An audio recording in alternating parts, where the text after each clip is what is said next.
तुम ये चाहते हो कि तुम मेरे साथ रहो तो दुनिया में कसरत के साथ दुरूद पढ़ो। हाँ, पढ़ते रहना मेरे प्यारे। दुरूद आप पढ़ोगे, मकाम आपका बुलंद होगा। दुरूद की कसरत आप पढ़ोगे, दिल आपका साफ होगा, ज़बानें आपकी पाक होगी। अच्छे रज़ा, प्यारे रज़ा, सुन्नत के जान, इल्म के चट्टान ये फरमाते हैं, जब नबी पर दुरूद पढ़ो तो ऐसे पढ़ो काबे के बदरू को जाओ, तुम पे करोड़ों दुरूद, तैबा के शम्सु को हा, तुम पे करोड़ों दुरूद, और कोई गैब क्या तुमसे नेहा हो भला, जब ना खुदाई छुपा तुम पे करोड़ों। हम दुरूद नहीं पढ़ते, बड़ा फायदा है मेरे प्यारे। आप पढ़ा करो, जिन्हें नहीं आता सिर्फ हुजूर का नाम ले सल्लल्लाहु ताला अलैहि वसल्लम काफी है। खुतबा मसूना के बाद बहुत ही मशहूर मारूफ आयत करीमा की तिलावत करने का शर्फ हासिल किया।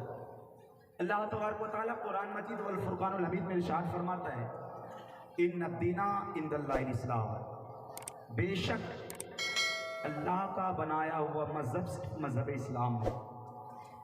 यूं तो मजहब की कमी नहीं है मुल्क हिंदुस्तान में, पूरी दुनिया में, लेकिन हमारा मजहब इस्लाम वो मजहब है जो खुद अल्लाह का पसंदीदा है और अल्लाह ने खुद बनाया। आज अफसोस की बात यह है मेरे प्यारे, हम उसी मजहब इस्लाम से बिलोंग तो करते हैं, उसी मजहब इस्लाम के मानने वाले हैं।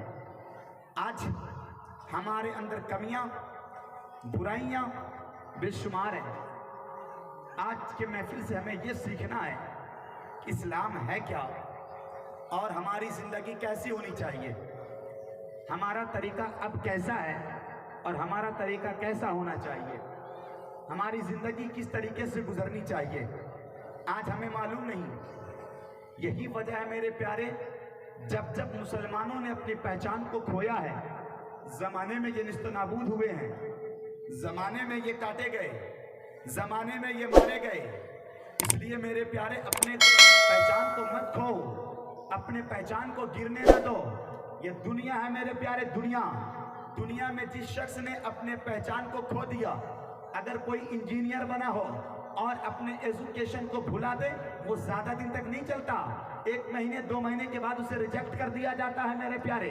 अगर कोई टीचर बना हो लेकिन वो सही से पढ़ाता ना हो, टीचिंग ना करता हो, चंद दिनों के बाद उसे कॉलेजों से, स्कूलों से बाहर कर दिया जाता है। इसी तरीके से मेरे प्यारे हर एक का एक मकाम है। जब इंसान अपने वजूद को खो देता है वो निस्तो नाबूद हो जाता है। लेकिन मेरे प्यारे अल्लाह तबारक व तआला ने हमें और आपको अशरफुल मखलूकात बनाया है, यानी तमाम मखलूकों में अफजल बनाया। मखलूकात की तादाद गालिबन 18,000 है, लेकिन उन 18,000 में अल्लाह तबारक व तआला ने आपको अफजल व आला बनाया। तो हमें गौर करना है कि हम अफजल व आला हैं तो हमारा तरीका कैसा होना चाहिए, हमारे मुआशरे के हालात कैसे होने चाहिए। आज किन की बात की जाए, बुजुर्गों की, बच्चों की, नौजवानों की, बेटियों की, माओ की, बहनों की। आज हमारा पूरा का पूरा मुआशरा गड़बड़ हो चुका है मेरे प्यारे। सबको गौर करने की बात है मेरे प्यारे, और सबको दीन सीखना पड़ेगा। और जब तक आप दीन नहीं सीखोगे ना, जमाने में आप काटे जाओगे, जमाने में आप मारे जाओगे। ये बड़ा प्यारा महीना मेरे प्यारे, बड़ी प्यारी तारीख गुजर गई आज की। 11वें शरीफ की सरकार गौसे आजम के नाम मंसूब है। लेकिन आओ मेरे प्यारे, मैं आपको बताता चलूं आपका इस्लाम आपको क्या तालीम देता है।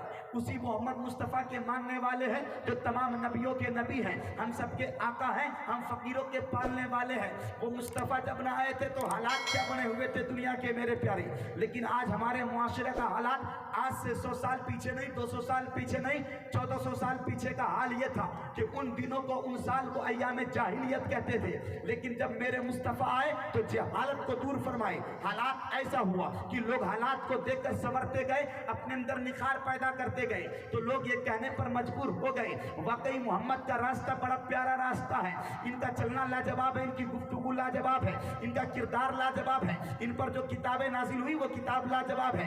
ये एक अल्लाह की बात करते हैं और पसंदीदा बात करते हैं। लेकिन आओ उसी एक अल्लाह के मानने वालों, उसी को किताब पर अमल करने वालों, कुरान मजीद के जानने और मानने वालों, मैं आपसे पूछना चाहता हूँ, मैं आपको बताना चाहता हूँ, क्या आज हमारी जिंदगी, क्या हमारा बच्चा, क्या हमारे घर के लोग, क्या हमारे माशरे के लोग आज कुरान मजीद के नक्शे कदम पर चल रहे हैं, आज इस्लाम के रास्ते पर चल रहे हैं, आज मेरे मुस्तफा की सीरत पर चल रहे हैं। जवाब होगा नहीं नहीं, आज हमारा कल्चर, आज हमारा तरीका यहूद और नसारा से मिलता हुआ नजर आ रहा है। मेरे प्यारे, हालात तो ऐसे हो गए हमारे मुआशरे के। आका करीम सल्लल्लाहु अलैहि वसल्लम इरशाद फरमाते हैं, जिसने मेरी एक सुन्नत को जिंदा किया, जिसने मेरी एक सुन्नत को जिंदा किया, उसे 100 शहीदों का सवाब मिलेगा। अब जरा देखो, एक सुन्नत को जिंदा करें तो 100 शहीदों का सवाब मिले। इंसान चाहे तो दिन में न जाने कितने सुन्नत को जिंदा कर सकता है, लेकिन आज हमारा घर यहूदी कल्चर से पल रहा है, नसारा कल्चर से हम चल रहे हैं, अंग्रेजी तहजीब पाने वाले हम हैं, हमें इस्लाम से कोई लेना देना नहीं। आज जलसा और जुलूस बेशुमार है, आज मसाजिद बेशुमार है, अइम्मा बेशुमार है, उलमा बेशुमार है। मैं आपसे पूछना चाहता हूँ, कल के बनिस्बत आज कल इतने जलसे नहीं थे, कल इतने जुलूस नहीं थे, कल इतनी मस्जिदें नहीं थी, कल इतने मदरसे नहीं थे, कल इतने उलमा नहीं थे, ना तो इतने मुसलमान थे, ना तो इतना कलमा पढ़ने वाले लोग थे, ना तो इतनी खवातीन थी, ना तो इतने मर्द थे, मुट्ठी भर थे, लेकिन सब ईमान वाले थे, सब पक्के थे, सबका ईमान पक्का था, सबका किरदार सच्चा था, सबकी सीरत लाजवाब, मुस्तफा जाने रहमत की सीरत पर अपनी जिंदगी को गुजारने वाले थे। लेकिन अफसोस, आज रोजाना जलसा हो रहा है, जलसे पे जलसा है, हर इलाके में जलसा है, हर गांव में मस्जिद है, हर इलाके में मदरसे हैं, हर जगह उलमा है, उलमा की कसरत है, लोग बेशुमार है, उनके बावजूद आज इंसान पे नमाजी क्यों हो रहा है, आज कुरान से क्यों दूर हो रहा है, आज का मुसलमान झूठ क्यों बोल रहा है, आज का मुसलमान चुगलखोरी क्यों कर रहा है? क्या वजह है? क्या इन्हें मालूम नहीं कि झूठ बोलेंगे अल्लाह की लानतें बरसेंगी? क्या इन्हें मालूम नहीं है हम चोरी करेंगे गुनाह कबीरा है? क्या इन्हें मालूम नहीं है कि हम झूठ बोलते हैं? क्या इन्हें मालूम नहीं है कि हम जुआओं के अड्डाओं को सजाते हैं? क्या हमें मालूम नहीं है ये काम करेंगे ये बुरा है? लेकिन उसके बावजूद आज मुसलमान का बच्चा शराब पी रहा है कि नहीं पी रहा है? आज मुसलमान का बच्चा जनाओं को अड्डा पुलिस से जा रहा है, आज मुसलमान का बच्चा चोरी नहीं कर रहा, आज मुसलमान का बच्चा झूठ नहीं बोल रहा, आज मुसलमान का बच्चा गीबत नहीं कर रहा। हाँ हाँ मेरे प्यारे, आज हमारे मुआशरे ऐसे हो गए, यहूदों के कल्चर पर हम चल रहे हैं। आज हमारा तरीका मजहब इस्लाम का तरीका नहीं, यहूदों का तरीका बन चुका है, यहूदियत का तरीका बन चुका है। हमें इन तरीकों को बदलना है।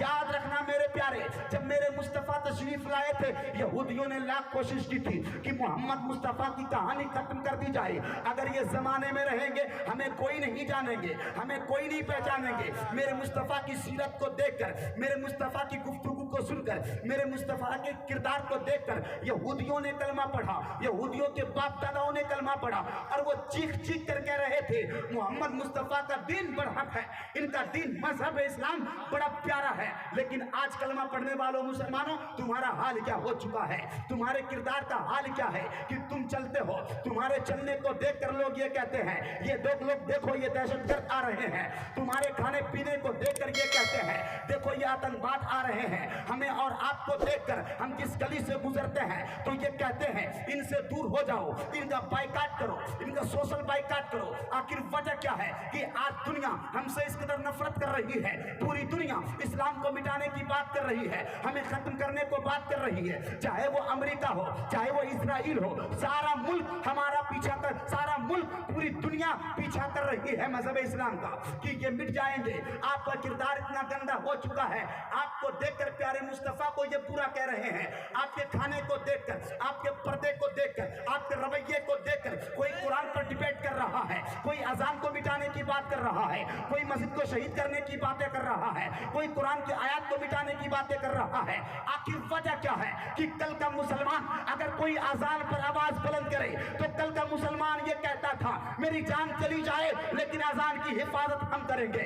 कोई कुरान पर उंगलियां उठाता था तो कल का मुसलमान ये कहता था कुरान को हम पढ़ेंगे, कुरान को हमने माना है, कुरान को हम बचाएंगे।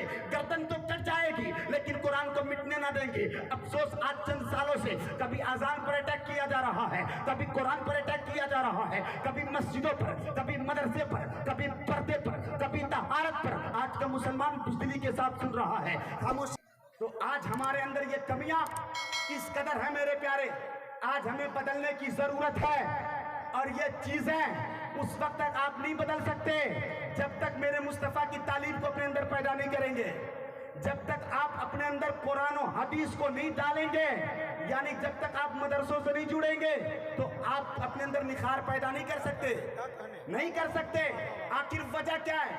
आज मौलवी हो गए लेकिन मौलवी का बेटा नमाजी नहीं है, स्टेज पर उलमा मौजूद इनके सामने मैं कह रहा हूँ, बातें हक करता हूँ, चाहे मेरी बात गोली लगे या छर्रा। ज्यादा करोगे आप मुझे नहीं बुलाओगे, उससे ज्यादा कुछ नहीं कर सकते, है ना। तो आज मौलवी का बेटा नमाज नहीं पढ़ता, आज हमारे बच्चे नमाज नहीं पढ़ते, आज हमारी बेटियां नमाज नहीं पढ़ती। हमारे मुआशरे के हालात ऐसे हो गए कि आज हमारे बच्चों को ईद की नमाज अगर पढ़नी हो, ये ईदगाह में जाए तो दाएं बाएं देखकर हाथ बांधनी है या छोड़नी है, वो देखकर नमाज पढ़ते हैं। और जुमा के कंडीशन तो ऐसे हो गए, इन्हें 2 रकत नमाज पढ़नी है, हालात तो ऐसे हो गए 5 वक्त की अजान होगी, मस्जिद के सामने से गुजर जाएंगे। लेकिन क्या मजाल है कि ये मस्जिद को जाएंगे तो पता ये चला मेरे प्यारे, आज ये कमियां उन नौजवानों की नहीं है, उनके माँ बाप की ये कमियां हैं। अगर वो परवरिश दीन के रास्ते से करते, वो कहते जरा देख तो सही, मेरे मुस्तफ़ा की जिंदगी 63 साल की थी, तो मेरे मुस्तफ़ा ने अपनी जिंदगी को किस तरीके से गुजारी। क्या सहाबा की नमाजें कभी फौत हुई?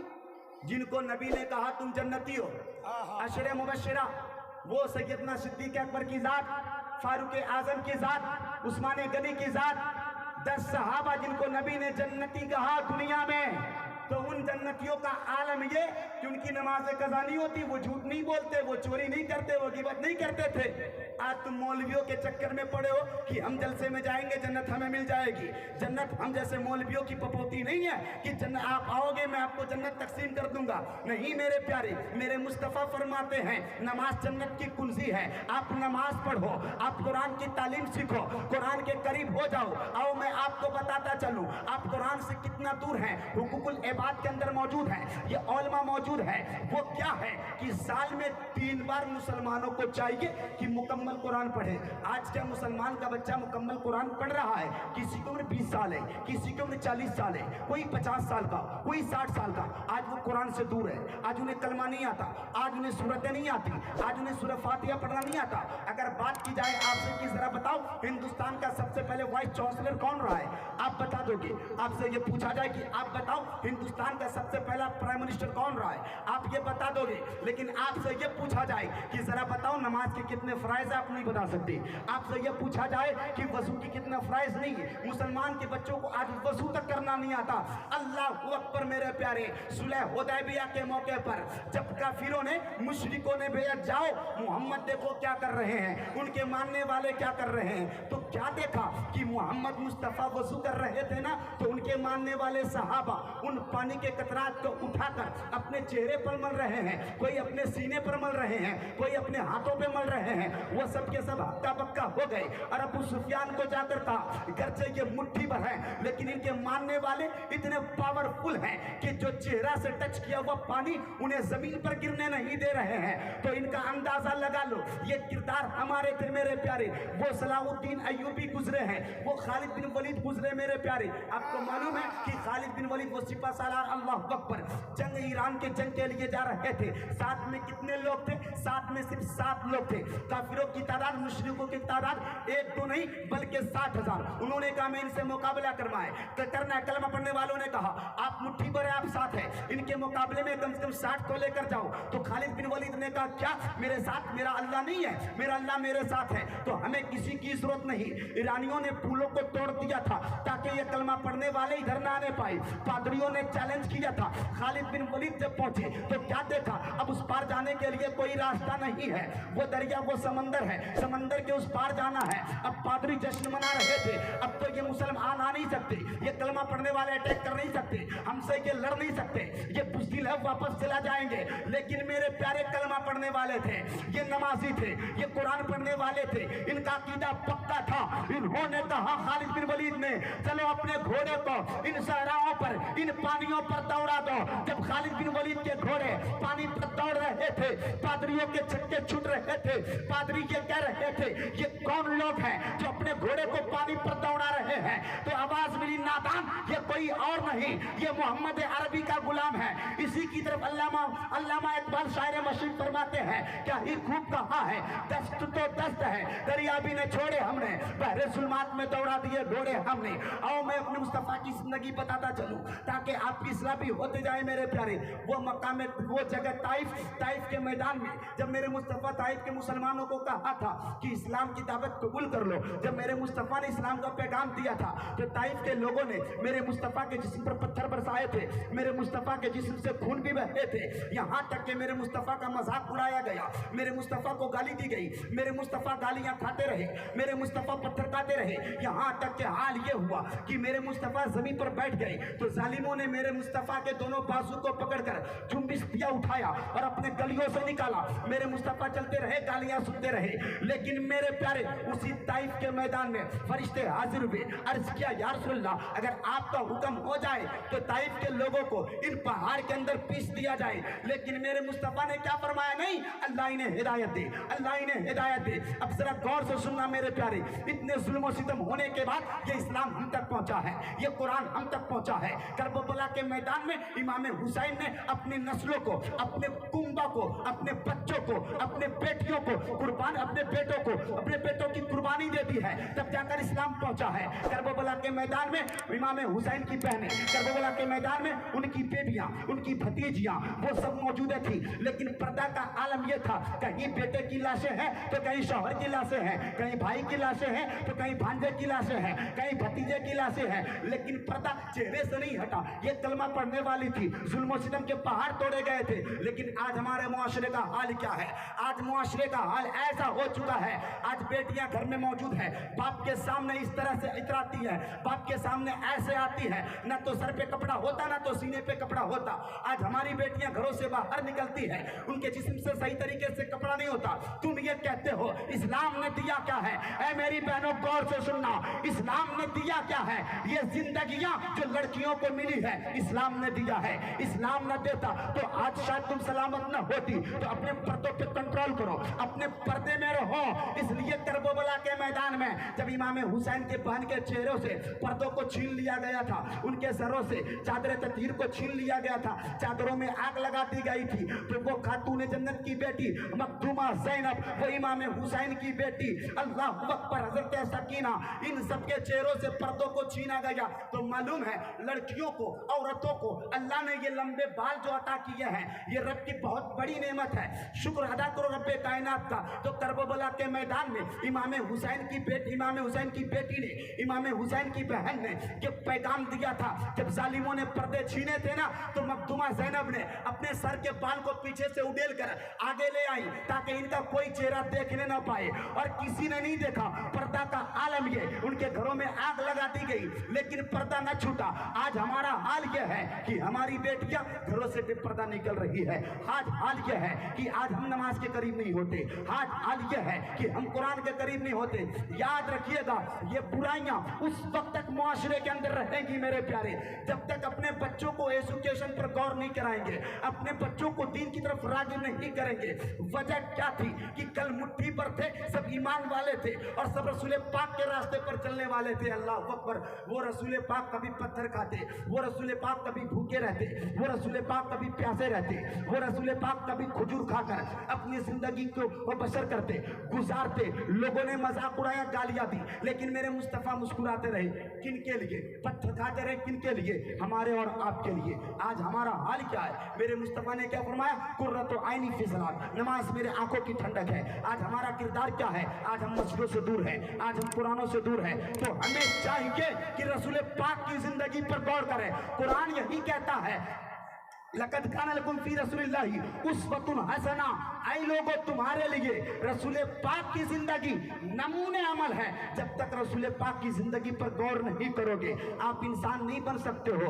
आज देखो साइंसदानों का हाल यह है कि वो कुरान पढ़कर चांद सूरज पर जाने की बात कर रहे हैं। आज मुसलमान का बच्चा इस हैरत में गुम है कि ये चांद पर कैसे जा रहा है, ये सूरज पे कैसे जा रहा है, क्या इनका कमाल है? नहीं, ये कमाल तो मोहम्मद मुस्तफ़ा का है। अपने दीन को तो पहचानो, अपने आप को तो पहचानो, इस कदर इस्लाम के करीब कर दो।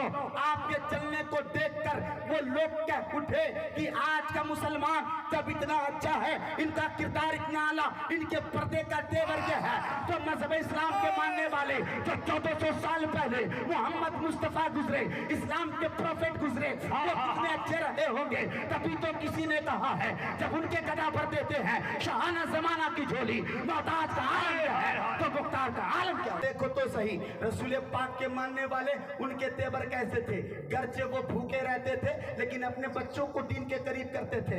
आज अपने बच्चों को आज की माएँ भी बेदार कर रही हैं, आज के बाप भी अपने बच्चों को सुबह सवेरे उठा रहे हैं। लेकिन कल की माएँ जब उठाती थी अपने बच्चों को तो ये कहती थी, अरे बेटा अजान हो चुकी है, जा मस्जिद को जा नमाज पढ़। आज की माएँ अपने बच्चों को उठाती हैं, वो कहती बेटा उठ जा, स्कूल का वक्त हो रहा है, जा तैयार हो जा, तेरे लंच तैयार है, अब किताबों का बस्ता उठा, स्कूल तक जा। हालात ऐसे हो गए, हमारे बच्चों की उम्र 5 साल की है, किसी की उम्र 6 साल की है, इनसे किताब उठाई नहीं जाती तो इनके पेरेंट्स के माँ बाप किताब उठाकर स्वयं इनको स्कूल तक पहुंचाते हैं, फिर स्कूल से लेकर भी आते हैं। जरा सोचो मुसलमानों, तुम्हें क्या हो गया? तुम्हारे बच्चों को तो चाहिए कुरान की तालीम सीखे उस उम्र में, लेकिन कुरान से ऐसे दूर हुए। 1-2 सिलेबस नहीं, 1-2 सब्जेक्ट नहीं, आज मुसलमान का बच्चा 10-10 सब्जेक्ट पढ़ रहा है स्कूलों में, और उसके बाद से पढ़ने के बाद अपने घर आ रहा है तो वही बच्चा अपने माँ की आंखों में आंख डालकर बातें कर रहा है, अपने बाप को पूरा कह रहा है, अपने इमामों को पूरा कह रहा है, अपने रिश्तेदारों को पूरा कह रहा है, अपने दीन को पूरा जान रहा है। वल्लाह अगर सब माँ बाप ये हद कर लिए होते, अपने बच्चों को 10 सब्जेक्ट तो पढ़ाएंगे लेकिन उस सब्जेक्ट से पहले दीन इस्लाम का सब्जेक्ट हम देंगे, उन्हें कुरान की तालीम देंगे, उन्हें दीन की बातें सिखाएंगे। जब तेरा बच्चा दीन सीखता, फातिमा के पर्दे को जानता, मुस्तफा की किताब को समझता, अम्मी आयशा के पाकीज़ा को समझता, तो तेरा बेटा ये कहता, ऐ माँ तुझे आंख दिखाना नहीं बल्कि तेरे तलवों को चूमने के लिए रब ने पैदा किया है। ऐ बाप तेरा मकाम तो यह है कि अल्लाह ने तुझे जन्नत के दरवाजे का बीच का दरवाजा बना दिया है, मेरे लिए तू जन्नत है, मैं तुझसे मोहब्बत करूंगा, मैं अपनी माँ से मोहब्बत करूंगा तो रसूल पाक राजी होंगे, अल्लाह राजी।